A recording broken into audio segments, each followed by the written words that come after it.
Kemuliaan kepada Allah Bapa dan Putra dan Roh Kudus. Amin. Shalom, saudara-saudara. Selamat pagi. Kembali kita datang kepada Tuhan.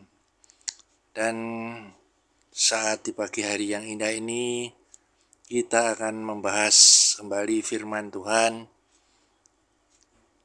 dalam edisi Natal saat ini yang mempunyai tema ialah Yesus adalah penasihat yang ajaib. Saudara, mari kita lihat di dalam firman Tuhan Yesaya pasal 9 yang kita mulai dari ayat yang pertama, kemudian kelima dan yang keenam. Demikian bunyi firman Tuhan. Bangsa yang berjalan di dalam kegelapan telah melihat terang yang besar. Mereka yang diam di negeri kekelaman, atasnya terang telah bersinar. Sebab seorang anak telah lahir untuk kita, seorang putra telah diberikan untuk kita. Lambang pemerintahan ada di atas bahunya, dan namanya disebut orang penasihat ajaib, Allah yang perkasa, Bapa yang kekal, Raja damai. Besar kekuasaannya dan damai sejahtera tidak akan berkesudahan di atas tahta Daud dan di dalam kerajaannya, karena ia mendasarkan dan mengokohkannya dengan keadilan dan kebenaran dari sekarang sampai selama-lamanya. Kecemburuan Tuhan semesta alam akan melakukan hal ini. Saudara, firman Tuhan berkata, Yesus adalah penasihat yang ajaib dan besar kekuasaannya. Penasihat ajaib dalam firman Allah atau petunjuk yang ajaib. Arti ajaib adalah berkuasa, penuh dengan mujizat dan di luar akal. Saudara, Natal adalah mujizat yang terbesar karena Allah atau firman yang telah turun ke dunia untuk menebus dosa umat manusia, yang diawali dengan kedatangannya di dunia. Banyak peristiwa penting terjadi yang membuka rahasia kebesaran kasih-Nya melalui nubuat para nabi dalam wujud yang nyata. Yang pertama, terang itu menuntun orang yang berhikmat atau orang Majus yang dituntun dengan bintang, bukan orang yang cerdik, pandai, ahli Taurat atau orang Farisi. Justru terang itu menuntun kepada orang yang berhikmat, bukan orang yang cerdik pandai atau ahli kitab. Terang itu menuntun orang yang sederhana, yaitu gembala, bukan orang-orang kaya atau terhormat, berkedudukan atau berkuasa, seperti Herodes. Jadi terang itu menuntun orang yang sederhana. Yang pertama orang yang berhikmat, kemudian yang kedua orang yang sederhana. Terang itu juga memberikan pengertian bagi orang yang bijaksana seperti Maria. Memang saudara, dia adalah penasihat ajaib sebab dia adalah firman yang turun ke bumi sebagai juklak, petunjuk dan pelaksana yang diutus oleh Allah untuk memberikan nasihat-nasihat kepada manusia. Kita akan bisa membaca dalam Amsal pasal yang pertama ayat yang ke-25. Demikian bunyi firman Tuhan. Berpalinglah kamu kepada teguranku, sesungguhnya aku hendak mencurahkan isi hatiku kepadamu dan memberitahukan perkataanku kepadamu. Oleh karena kamu menolak ketika aku memanggil dan tidak ada orang yang menghiraukan ketika aku mengulurkan tanganku, bahkan kamu mengabaikan nasihatku dan tidak mau menerima teguranku, maka aku juga akan mentertawakan celakamu. Aku akan berolok-olok apabila kedahsyatan datang ke atasmu. Apabila kedahsyatan datang ke atasmu seperti badai dan celaka melanda kamu seperti angin puyuh. Apabila kesukaran dan kecemasan datang menimpa kamu, pada waktu itu mereka akan berseru kepadaku, tetapi tidak akan kujawab. Mereka akan bertekun mencari aku, tetapi tidak akan menemukan aku. Oleh karena mereka benci kepada pengetahuan dan tidak memilih takut akan Tuhan. Tidak mau menerima nasihatku, tapi menolak segala teguranku. Maka mereka akan memakan buah perbuatan mereka dan menjadi kenyang oleh rencana mereka. Sebab orang yang tak berpengalaman akan dibunuh oleh keengganannya, dan orang bebal akan dibinasakan oleh kelalaiannya. Tapi siapa mendengarkan aku, ia akan tinggal dengan aman, terlindung daripada kedahsyatan malapetaka.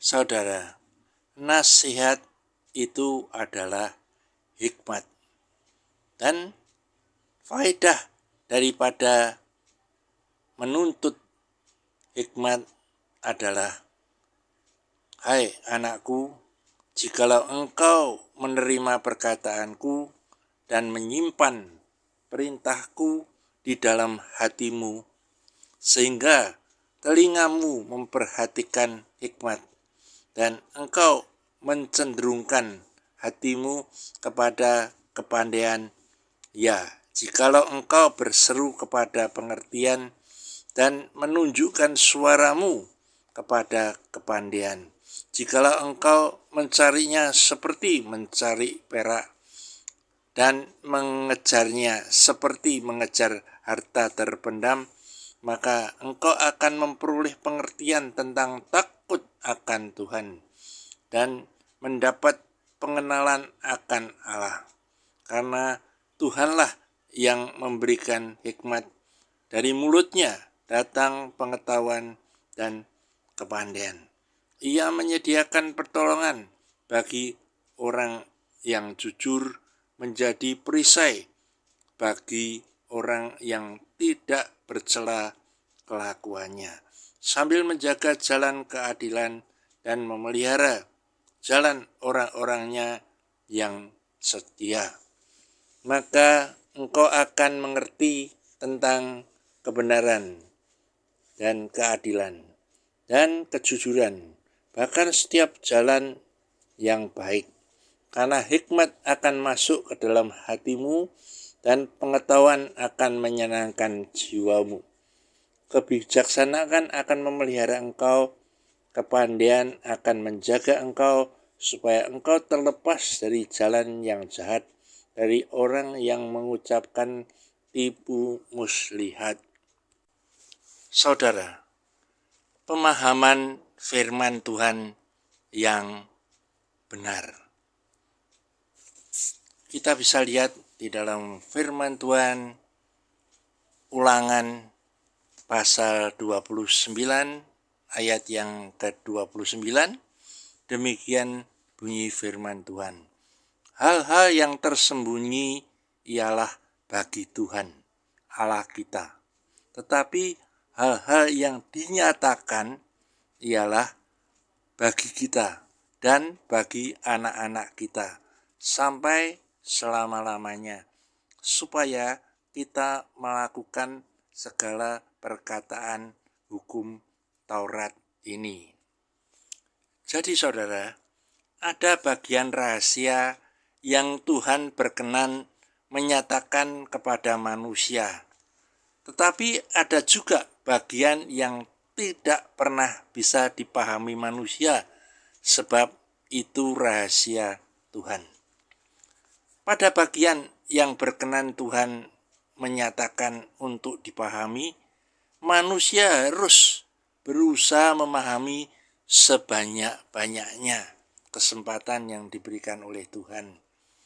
Seseorang yang menggunakan pikirannya untuk menggumuli sesuatu bidang akan makin ahli di bidang tersebut, atau analisisnya akan tajam, cerdas, dan unggul. Demikian pula kalau seseorang menggunakan pikirannya untuk terus-menerus untuk memikirkan firman Tuhan, maka pikirannya akan terlatih untuk memahami Tuhan. Dengan merenungkan firman siang dan malam, berarti mengaktifkan pikiran untuk memahami dan mengerti firman Tuhan. Proses pertumbuhan dari satu pengertian kepada pengertian berikutnya, dari satu pemahaman kepada pemahaman berikutnya. Kalau kita belum sampai pada suatu pengertian atau pemahaman tertentu, kita belum bisa meneruskan masuk ke pemahaman berikutnya yang lebih tinggi. Saudara, pertumbuhan iman dan kedewasaan rohani tidak bisa dipadatkan atau dipercepat. Iman dan kedewasaan rohani harus dijalani dan dilalui secara bertahap dan tertib. Semua yang bersifat lahiriah, bila tidak dijadikan alat untuk mengenal Allah, itu dapat menjadi alat dalam tangan setan untuk membinasakan manusia. Kalau pikiran kita tidak dipenuhi oleh kebenaran firman Tuhan, maka filsafat dunialah yang akan memenuhinya, yaitu materialisme, humanisme, dan hedonisme. Saudara, humanisme adalah pengajaran yang berfokus pada kepentingan diri sendiri atau sifatnya egois. Kepentingan Tuhan kurang diperdulikan. Saudara, banyak ajaran yang berkembang dewasa ini yang dari luar tampaknya rohani, padahal sesungguhnya duniawi. Dan humanisme, jubahnya bertuhan, sementara praktek di dalamnya telah menyingkirkan Tuhan. Tuhan hanya dimanfaatkan untuk kepentingan manusia, yang diutamakan adalah kebahagiaan atau kemakmuran di bumi. Umat disuruh percaya saja dan tidak perlu menggunakan pikiran secara optimal dalam mengenal Tuhan. Akibatnya hati nuraninya juga menjadi tumpul untuk membedakan dusta atau kebenaran. Saudara, firman yang sifatnya hanya penghiburan dan doa-doa yang hanya permintaan mengenai kebutuhan-kebutuhan di bumi tidak akan bisa merubah sudut pandang atau kebiasaan pola pikir sehingga tidak ada pertobatan dalam hidupnya. Tetapi mereka melakukan hal yang sia-sia dari waktu ke waktu. 1 Petrus 4 ayat pertama sampai ayat yang ketiga, demikian bunyi firman Tuhan.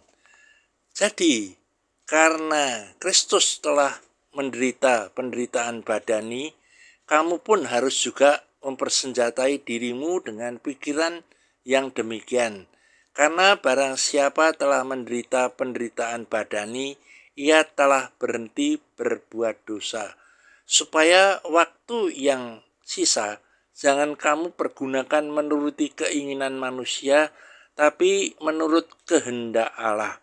Sebab telah cukup waktunya waktu kamu mempergunakan untuk melakukan kehendak orang-orang yang tidak mengenal Allah. Kamu telah hidup dalam rupa-rupa hawa nafsu, keinginan, kemabukan, pesta pora, perjamuan minum, dan penyembahan berhala yang terlarang. Saudara, Tuhan mau mengajari dan melatih cara menjalani kehidupan untuk melawan dan mengalahkan dosa dan kelemahan tubuh. Untuk itu semua murid Kristus harus punya roh yang mau diajar menurut firman Kristus, bukan menurut pengertiannya sendiri. Saudara, orang Kristen itu bukan agama. Jadi orang Kristen bukan beragama Kristen, karena Tuhan tidak pernah membuat agama. Tapi yang disebut orang Kristen itu adalah murid daripada Tuhan Yesus, karena Dia adalah penasehat yang ajaib. Jadi setiap murid itu harus belajar akan kebenaran firman Tuhan. Dan juga jiwa yang mau belajar, mau diajar, kemudian melatih diri untuk merealisasikan firman Kristus.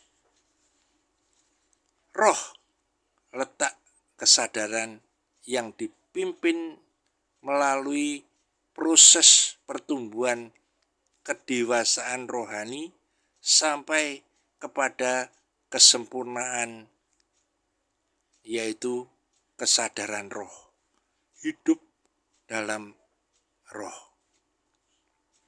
Jiwa itu masuknya pengetahuan melalui pemuritan, belajar yang sebatas jiwa, tidak menyentuh rohnya, sehingga hanya sebatas pengetahuan teologi agama, tidak akan membentuk kesadaran. Tidak mengerti kehendak Allah, sebatas kehendaknya sendiri, dan tidak mau terlibat di dalam kerajaan sorga. Tidak mengerti rencana Tuhan yang luar biasa, dan tidak belajar dari apa yang pernah dialami. Pengalaman hidup melalui hal yang sia-sia dan banyak kehilangan waktu. Saudara, kesadaran akan roh membuat kita larut melebur dalam kehendak Allah, bukan kehendak kita atau dalam kedagingan. Materialis, hedonis, dan humanis. Mencapai kualitas yang tertinggi ialah pikiran Kristus, lewat Injil Kristus, membentuk kecerdasan roh. Artinya mempunyai kepekaan dan kesadaran di dalam rohnya. Dan juga kualitas moralnya, yaitu hidup di dalam kasih dan kekudusan. Di dalam mentalnya, dengan kekuatan kuasa ilahi, iman itu dapat disempurnakan. Dengan memperdalam makna dari kebenaran firman Tuhan yang murni, tidak dicampur dengan hikmat-hikmat manusia, akan membawa kualitas hidup yang bernilai dalam segala aspek kehidupan di dunia sekuler, dengan menjadi terang dan garam yang berdampak bagi orang lain, bukan menjadi pembawa keributan atau pembawa masalah, bukan hanya mencari keuntungan dan kepentingan pribadi. Menghidupkan Injil yang membawa terang, kabar baik, dalam melaksanakan amat agung, dalam menerjemahkan, memperagakan Injil Kristus dalam kehidupan. 2 Timotius pasal 4 ayat yang kedua. Beritakanlah firman, siap sedialah, baik atau tidak baik waktunya. Nyatakanlah apa yang salah, tegurlah, dan nasihatilah dengan segala kesabaran dan pengajaran. Karena akan datang waktunya, orang tidak dapat lagi menerima ajaran sehat, tetapi mereka akan mengumpulkan guru-guru menurut kehendaknya sendiri untuk memuaskan keinginan telinganya. Mereka akan memalingkan telinganya dari kebenaran dan membukanya bagi dongeng. Tetapi kuasailah dirimu dalam segala hal, sabarlah menderita, lakukanlah pekerjaan pemberitaan Injil, dan tunaikanlah tugas pelayananku. Dan saudara, kita punya beban pelayanan sebagai jawaban secara konkret yang di dalamnya ada muatan. Kita merasa berhutang pada Tuhan. Kita adalah orang-orang yang berhutang. Roma pasal 8 mulai dari ayat yang ke-12. Jadi saudara-saudara, kita adalah orang berhutang, tetapi bukan kepada daging, supaya hidup menuruti daging. Sebab jika kamu hidup menuruti daging, kamu akan mati. Tapi jika oleh roh kamu mematikan perbuatan-perbuatan tubuhmu, kamu akan hidup. Semua orang yang dipimpin roh Allah adalah anak Allah. Sebab kamu tidak menerima roh perbudakan yang membuat kamu menjadi takut lagi, tapi kamu telah menerima roh yang menjadikan kamu anak Allah.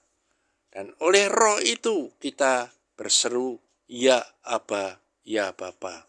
Roh itu bersaksi bersama-sama dengan roh kita bahwa kita adalah anak-anak Allah. Dan jika kita adalah anak, maka kita juga adalah ahli waris. Maksudnya orang-orang yang berhak menerima janji-janji Allah, yang akan menerimanya bersama-sama dengan Kristus, yaitu jika kita menderita bersama-sama dengan Dia, supaya kita juga dipermuliakan bersama-sama dengan Dia. Jadi saudara, sebagai murid Tuhan Yesus. Kita harus selalu belajar. Pembelajaran harus sampai menembus akal budi di dalam nesamahnya, dengan memperdalam makna dari kebenaran sejati, dengan menyoroti lebih tajam dan lebih dalam dengan tuntunan Roh Kudus. Jika umat Tuhan tidak mengerti apa-apa dan tidak punya cukup pengetahuan, maka mereka harus pergi ke dalam pembuangan dan sepertinya dilahap oleh Sheol, dunia orang mati. Semua yang Tuhan berikan kepada mereka tiba-tiba lenyap dalam sekejap mata. Kita bisa melihat di dalam Hosea 4 ayat 6. Demikian bunyi firman Tuhan. Umatku binasa karena kurang pengenalan akan Allah. Demikian juga Yesaya pasal 5 ayat 13. Demikian bunyi firman Tuhan. Sebab itu umatku harus pergi ke dalam pembuangan, oleh sebab mereka tidak mengerti apa-apa. Orang-orang yang mulia akan mati kelaparan, dan layak ramai akan menderita kehausan.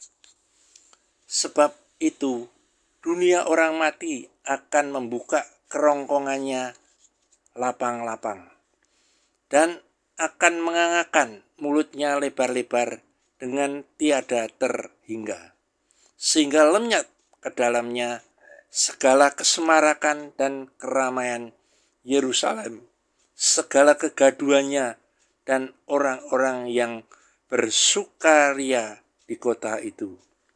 Maka manusia akan ditundukkan dan orang akan direndahkan. Ya, orang-orang sombong akan direndahkan.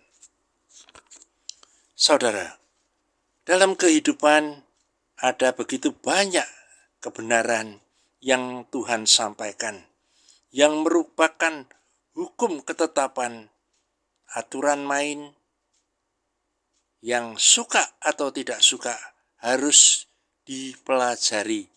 Sebab hukum dan aturan main itu tidak bisa batal. Dan Tuhan sudah menetapkan dan tidak bisa digagalkan lagi. Saudara, tidak banyak orang yang menyukai pemberitaan firman Tuhan yang tidak sesuai dengan selera mereka, orang-orang yang masih berbau duniawi dan tidak menguntungkan bagi jasmani daging mereka. Tuhan Yesus itu tidak memberitakan Injil yang sesuai dengan selera manusia. Maka firman-Nya selalu memberikan teguran, nasihat, petunjuk, dan juga penghiburan.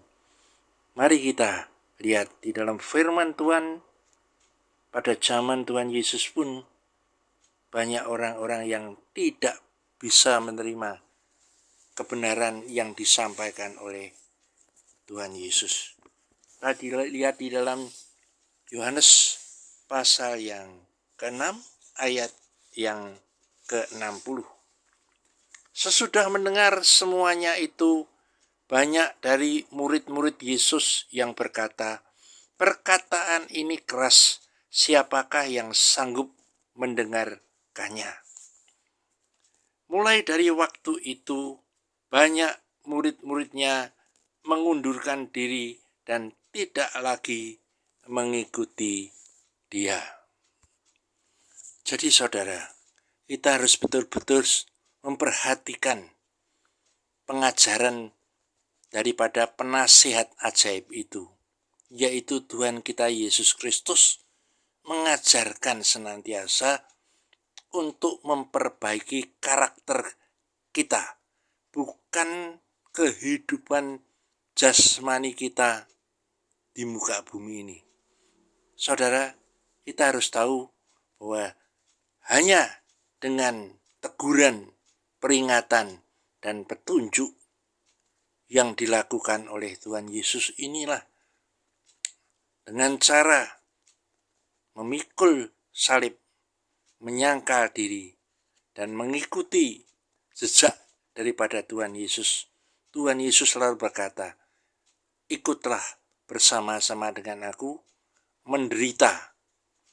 Dalam arti menderita itu bukan menderita yang artinya kita ini celaka, mengalami kekurangan dalam hidup kita. Bukan demikian. Menderita itu dalam arti kita harus menyalipkan kenikmatan-kenikmatan daging kita, supaya kita tidak terjerumus, terbelenggu oleh hal-hal yang dari daging, sehingga membuat kita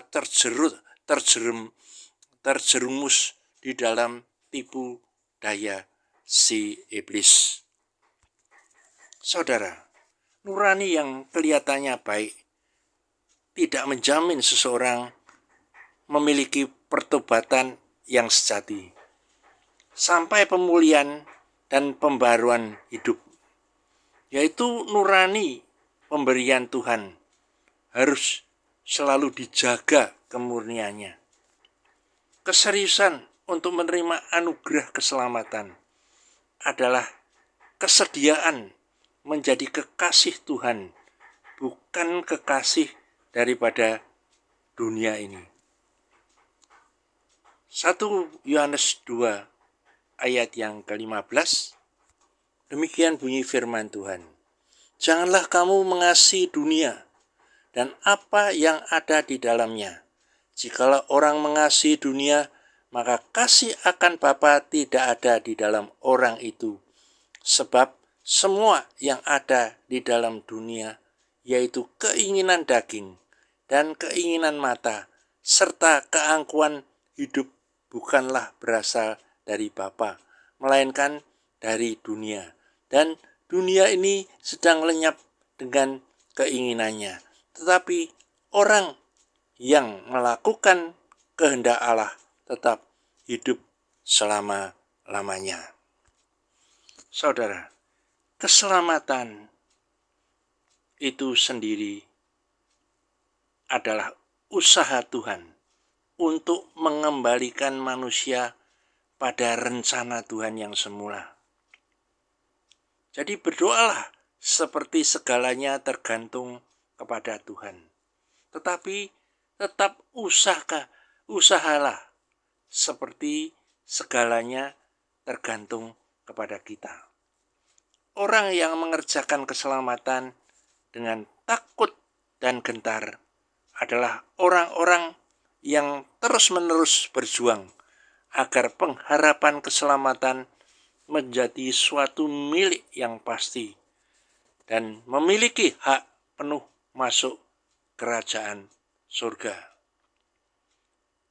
Dengan mengejar kebenaran dan mau membayar harganya. Sebelum dipanggil Tuhan, kita harus membayar utang kita kepada Tuhan terlebih dulu dengan cara hidup menurut roh. Artinya menurut petunjuk dari Tuhan dan melakukan ketetapan-ketetapannya, sehingga Tuhan benar-benar hidup dan nyata dan dapat dialami dalam hidup kita melalui pengalaman sehari-hari dan merasakan penyertaannya. Dengan tindakan melayani Tuhan dan memberi pertanggungjawaban atas tugas yang harus kita selesaikan dalam dunia ini. Ini semua bisa kita lakukan bila dengan disiplin kita berusaha memikirkan Tuhan sehingga menjadi lebih dari sebuah kebutuhan. Artinya kita menyatu dengan Tuhan. Nilai taat adalah ketika apa yang tidak ingin kita kerjakan, tapi karena Tuhan kita tetap mau melakukannya. Manusia diciptakan menurut rencananya untuk memenuhi kehendaknya, hasratnya. Itulah sebabnya manusia diciptakan menurut gambar rupa Allah dan juga pola daripada Allah. Tujuan Allah terakhir menjadikan manusia itu produktif dalam kerajaannya. Saudara, kita harus bisa mencapai kecerdasan rohani. Artinya, kemampuan untuk kita bisa mengerti apa yang Allah kehendaki dalam kehidupan kita. Untuk mencapai kecerdasan rohani atau memiliki sensitivitas, kepekaan terhadap pikiran dan perasaan Allah, seseorang harus melalui perjalanan waktu, proses pendewasaan. Tidak bisa digantikan dengan pendidikan budi pekerti atau pendidikan etika moral. Untuk mencapai tingkat kedewasaan rohani sampai tingkat kesempurnaan ditentukan oleh kadar pencobaan yang dialami dan kadar pergumulan yang harus dijalani. Setiap kita mempunyai pergumulan sendiri yang masing-masing punya porsi yang berbeda.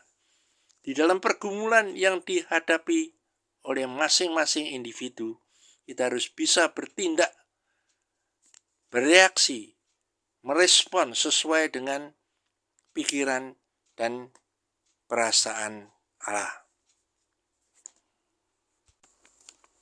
Saudara, mengapa banyak orang Kristen tidak bisa menghayati kehadiran Tuhan dalam hidupnya?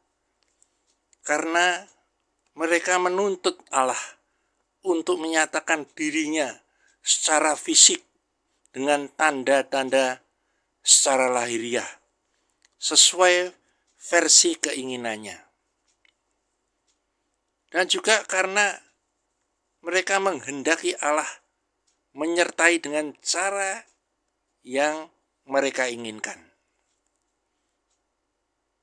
Dan juga karena tidak hidup di dalam kebenaran dan kekudusan Allah.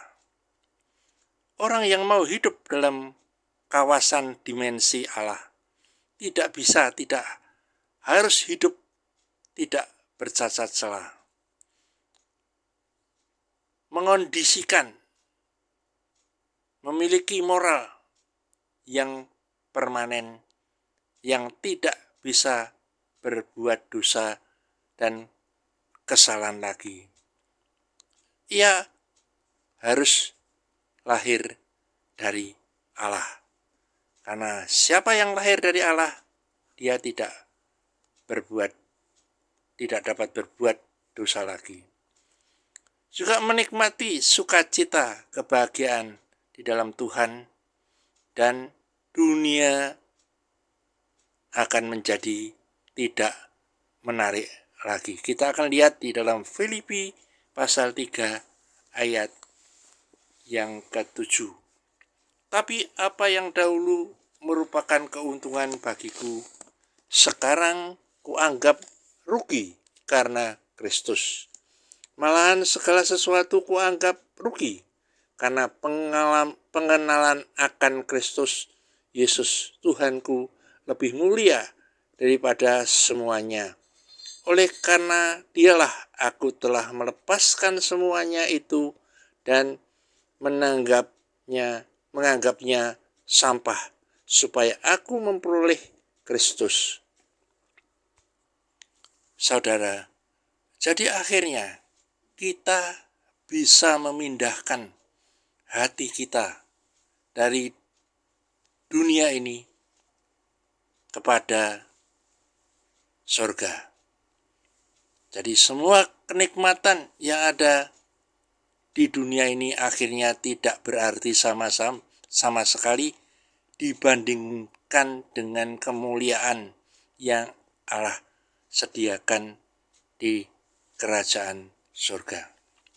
Saudara, Allah menasihati untuk hidup sebagai anak-anak Allah.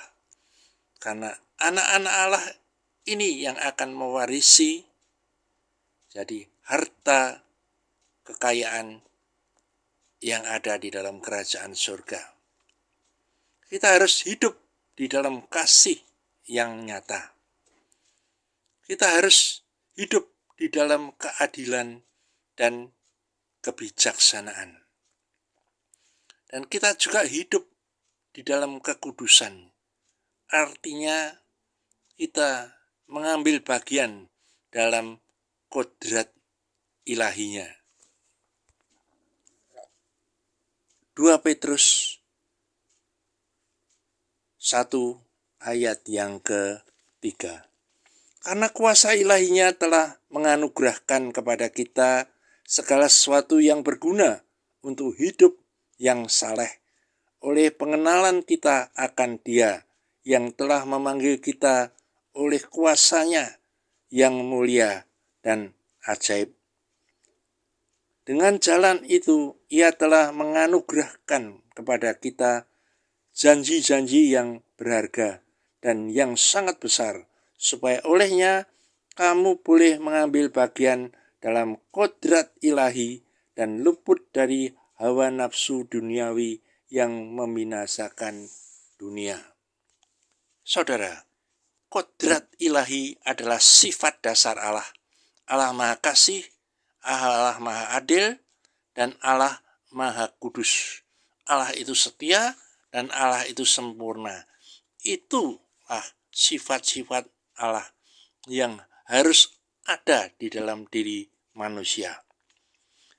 Hidup di dalam pembaharuan, perubahan pola pikir yang radikal dan militan di dalam mengikut Yesus. Hidup dalam keterbukaan, tidak pakai topeng kepura-puraan, kemunafikan, penipuan, atau memanipulasikan. Hidup dalam kebenaran, hidup dalam kehendak rencana aturan main daripada Allah. Hidup dalam pemerintahan Tuhan, hidup sesuai dengan firman Tuhan. Kita harus dikuasai firman, bukan menguasai firman. Sebab kalau kita dikuasai oleh firman, berarti kita tunduk dalam pemerintahan Allah. Posisi dan keberadaan kita saat ini harus semakin bersinar, berdampak, dan bisa menjadi berkat, membawa keharuman nama Kristus di mana kita berada. Kita akan bisa melihat 2 Korintus pasal 2 mulai ayat yang ke-14. Tetapi syukur bagi Allah yang dalam Kristus selalu membawa kami di jalan kemenangannya. Dengan perantaraan kami, Ia menyebarkan keharuman pengenalan akan Dia di mana-mana. Sebab bagi Allah, kami adalah bau yang harum dari Kristus di tengah-tengah mereka yang diselamatkan dan di antara mereka yang binasa. Bagi yang terakhir, kami adalah bau kematian yang mematikan, dan bagi yang pertama, bau kehidupan yang menghidupkan. Tapi siapakah yang sanggup menunaikan tugas yang demikian? Sebab kami tidak sama dengan banyak orang lain yang mencari keuntungan dari firman Allah.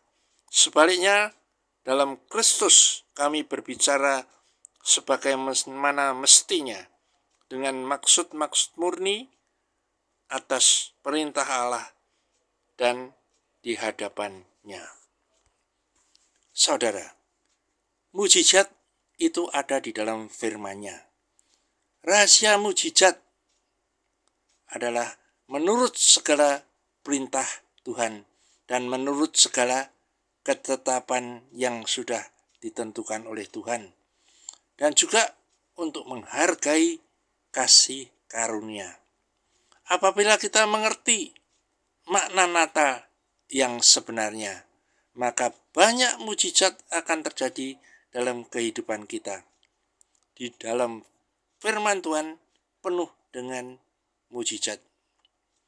Mujizat itu bukan untuk kesembuhan atau berkat-berkat materi. Tapi mujizat yang terbesar ialah takut akan Allah.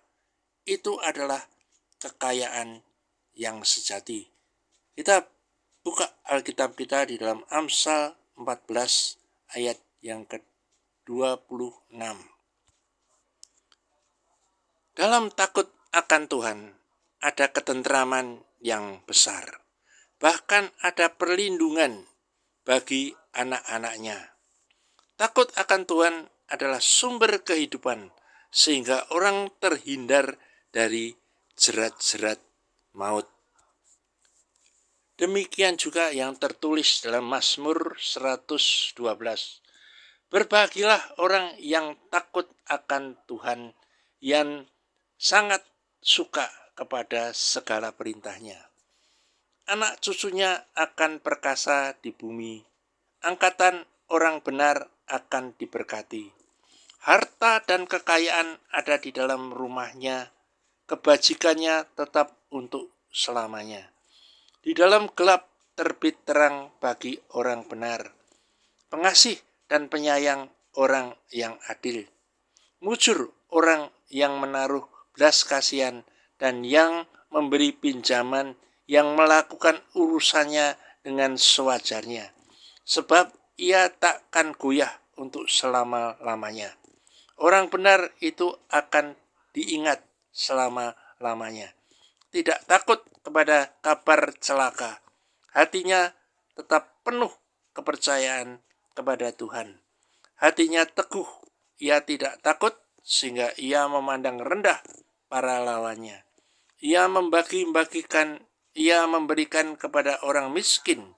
Kebajikannya tetap untuk selama-lamanya. Tanduknya meninggi dalam kemuliaan. Akhirnya saudara, kekayaan yang sejati ialah takut akan Allah yang menghasilkan kasih, damai, sejahtera, hikmat, pengetahuan, iman, dan kemuliaan. Akhirnya saudara, Yesus Tuhan kita adalah penasihat yang ajaib, di mana di dalam nasihatnya ada hal-hal yang ajaib dan mujizat-mujizatnya. Itu ya yang harus kita perhatikan dan pahami makna Natal yang mengatakan bahwa Yesus adalah penasihat yang ajaib. Mari kita berdoa. Bapa di surga, kami mengucap syukur atas kasih anugerah Tuhan. Saat ini kami sudah mendengarkan firman Tuhan. Engkau, Tuhan Yesus, sebagai penasihat yang ajaib, yang memberitakan kebenaran sesuai dengan apa yang menjadi rencana kehendak-Mu. Terima kasih Tuhan, kami sudah mendengarkan firman-Mu. Terlebih-lebih Tuhan, kami serahkan di dalam tangan kuasa-Mu, Allah Roh Kudus, yang akan membimbing kami lebih dalam kami memahami kebenaran firman Tuhan ini. Dan hamba-Mu sebagai hamba Allah yang sangat terbatas kemampuan kami, hanya bisa menyampaikan firman yang tidak sempurna. Tapi kami percaya kuasa Roh Kudus yang akan menyempurnakan firman ini menjadi alat untuk kami bisa memahami pencerahan-pencerahan yang ada di dalam firman ini. Terima kasih Tuhan. Segala pujian, hormat, dan kemuliaan hanya Engkaulah yang patut menerimanya. Hanya di dalam nama Tuhan Yesus Kristus, hamba-Mu sudah berdoa dan mengucap syukur. Haleluya. Amin.